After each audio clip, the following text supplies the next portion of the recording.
Hey folks, welcome to this intro video to how to succeed in this class. Now, this is going to be a short video. I just want to do a couple things here.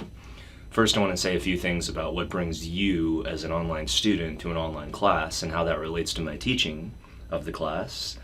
And then I want to give you three central areas of focus for my class in particular, because there are things that you should do in any online class. And then, as you all know, different professors have different ways of teaching. So I'm going to hone in on three variables, three central areas of focus that if you're struggling in the class, you can really hone in on those areas of focus to improve your grade in the class. So first, and then finally, I'm going to say a little bit about my own teaching style and how that relates to the teaching of this class. So first, why are you taking this class? Well, all the research on online learning strongly suggests that most students take online classes because of the convenience. And I'm not saying all students are the same who come to an online class. In fact, they're very different. You're all coming from very different backgrounds, which is great. One of the things I love. But you take it for the convenience. Now, that might be because you have a family. You have kids. That might be because you have a job. That may be both. It may be because you've taken a lot of other classes and you want to get them done. It may be all of the above. Or it may be just because you enjoy the convenience of learning at your own pace and you actually really enjoy a well put together online class. Whatever the case is, you come to an online class for that same central reason, which is convenience.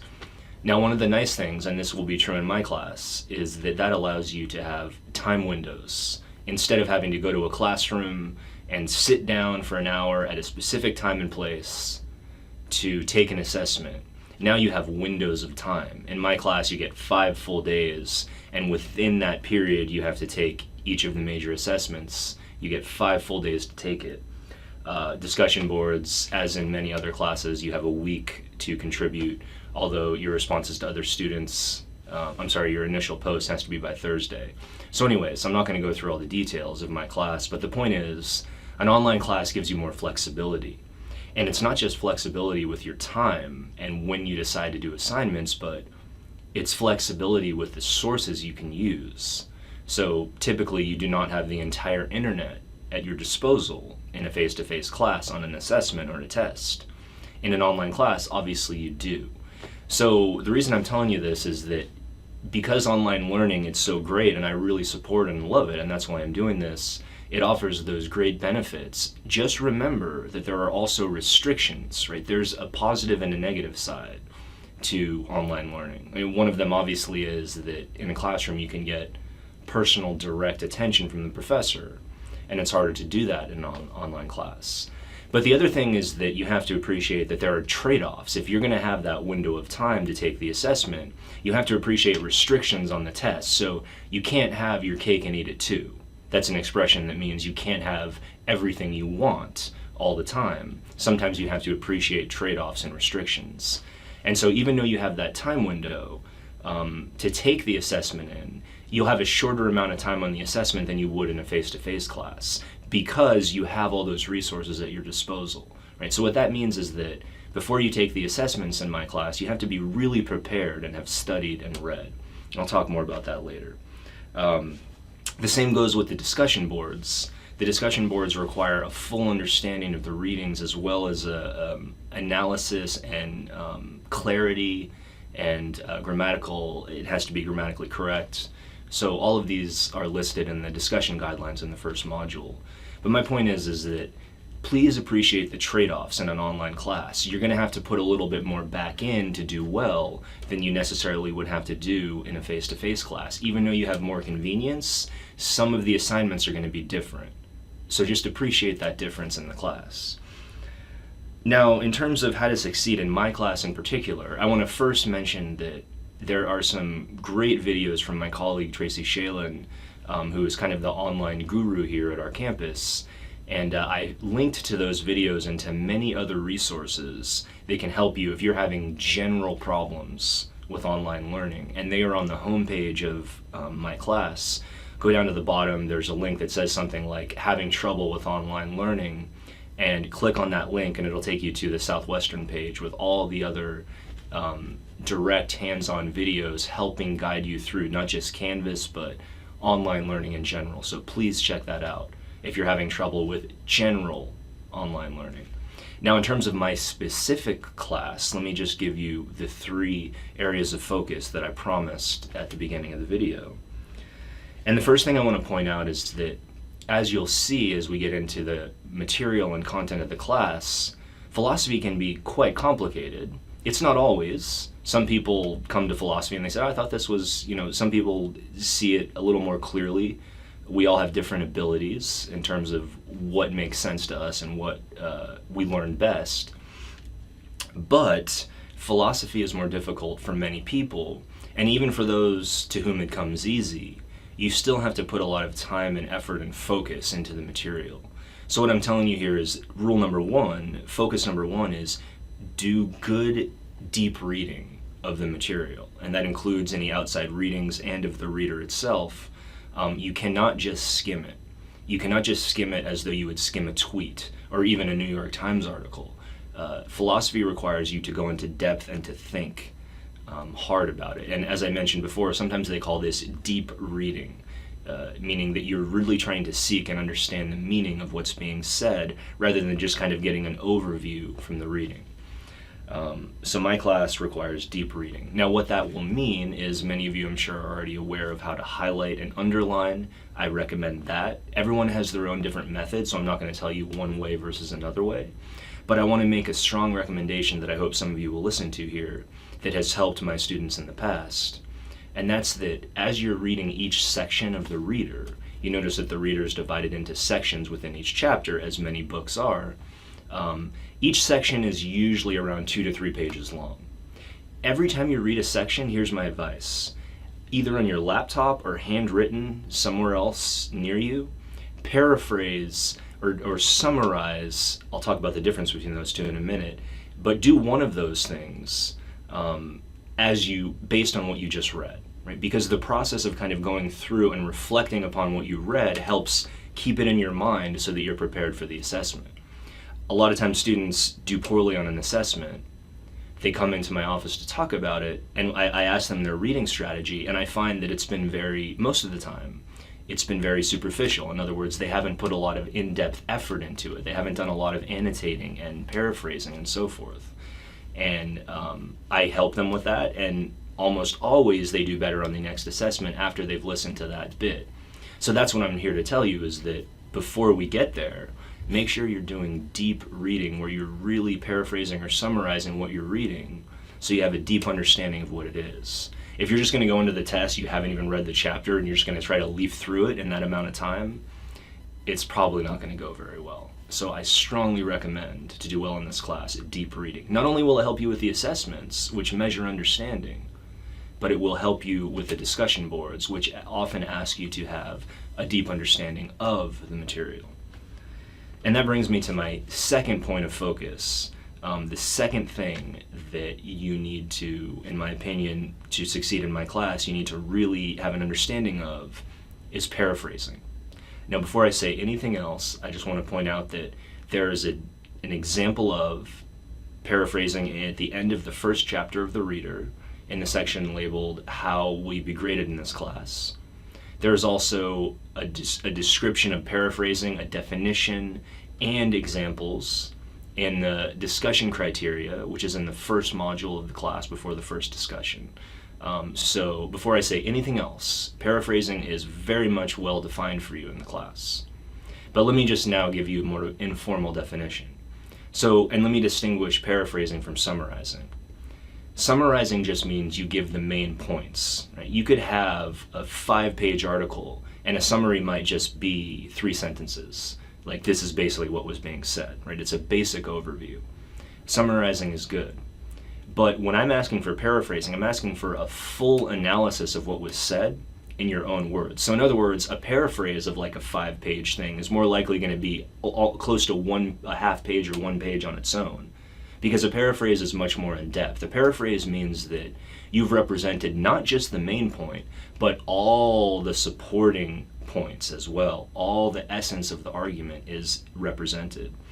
So to do well in paraphrasing, it can be hard because it requires you to take the information into your brain and then to put it back out in your own words. And that process, as I already mentioned, is a process of learning, right? So that helps you learn what is actually being taught.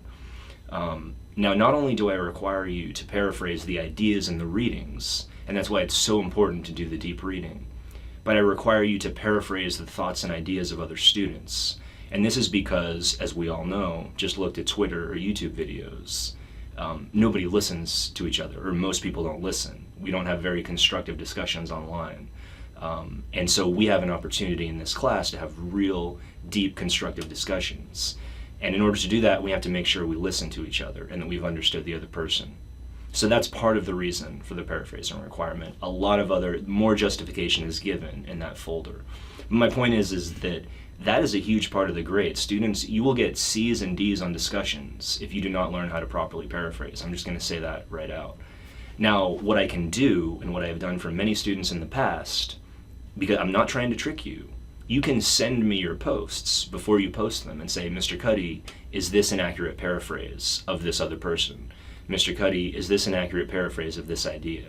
I'm not trying to trick you. I'm trying to help you learn. And so I have no problem looking at your work before you send it so that you can be sure that you're doing what I'm expecting here. But what I'm expecting is also very clearly written in the class materials. Okay. So anyways, paraphrasing is the second thing that you should focus on. Now, the last thing I want to mention is the use of outside sources, which, as I said at the beginning of the video, you obviously have free reign to use whatever sources you want in an online class. That's part of the convenience of taking it. Now, I just want to recommend that, first of all, I want to say that I'm not one of these teachers who says you can only use my sources.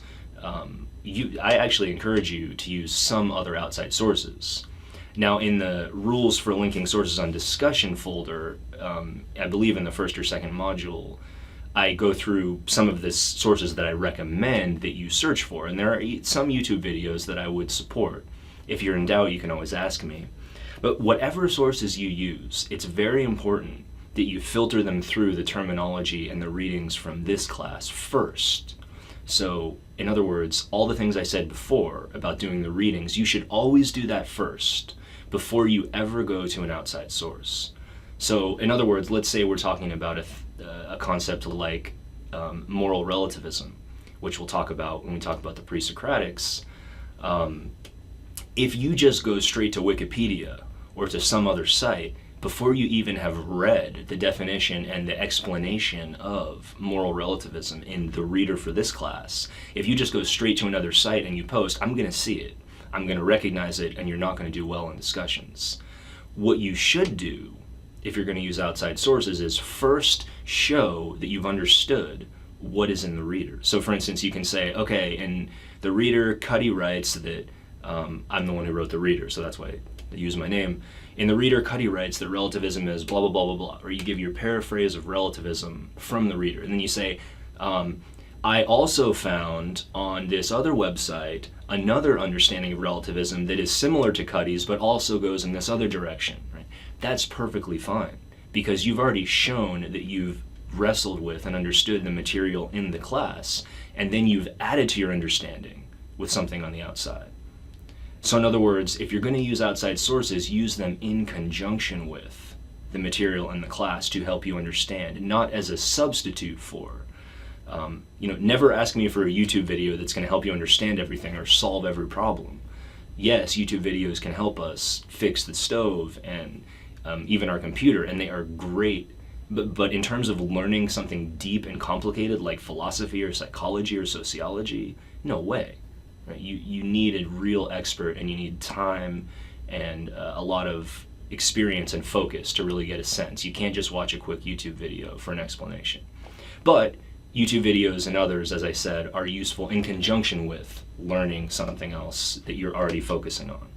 So anyways, use outside sources as a component of your attempt to understand the material, not as a substitute for reading it. So I just want to end this video with a little bit of an introduction about who I am. I'm not going to go into much depth. You can always ask if you're curious, but just insofar as it relates to the class. So I do have graduate degrees in philosophy and education. I went to UCSD to get my doctorate. And however, before that, I attended 2 community colleges for a couple years. And I always sort of see community college as the place where I truly formed my academic desire for knowledge. My, not just academic, my desire to learn and to know and to grow and to become better that really flourished in particular from a sociology professor I had at a community college called Ohlone College. Now, I had many great professors later on in my doctoral work and so forth, but the professors that I'll remember the most are a few community college professors. So I really enjoy being here. I'm happy to be at this particular campus. I always loved Southwestern. And I believe that my class can give you some practical knowledge that will be useful in your personal life, as you'll see when we address topics like Buddhism and Stoicism and Christianity and different viewpoints and religious belief systems that have really guided people on a personal level. But I also think you'll find that this class can have practical implications for your education, since, as you'll see, the deep thinking required in philosophy is something that many other disciplines love. The clarity of mind, the ability to think through an idea, and not to get bogged down with culture or emotion too much, and to kind of just focus in on an idea. These are skills that will be valuable to you in other disciplines and beyond. So I think there's kind of an academic reason to study philosophy, but there's also, there's a practical reason academically to help you advance, but there's also a practical reason personally to study philosophy. So I'm here because I want to be, and I'm here because I genuinely believe that philosophy is a force for good in this world and can help you.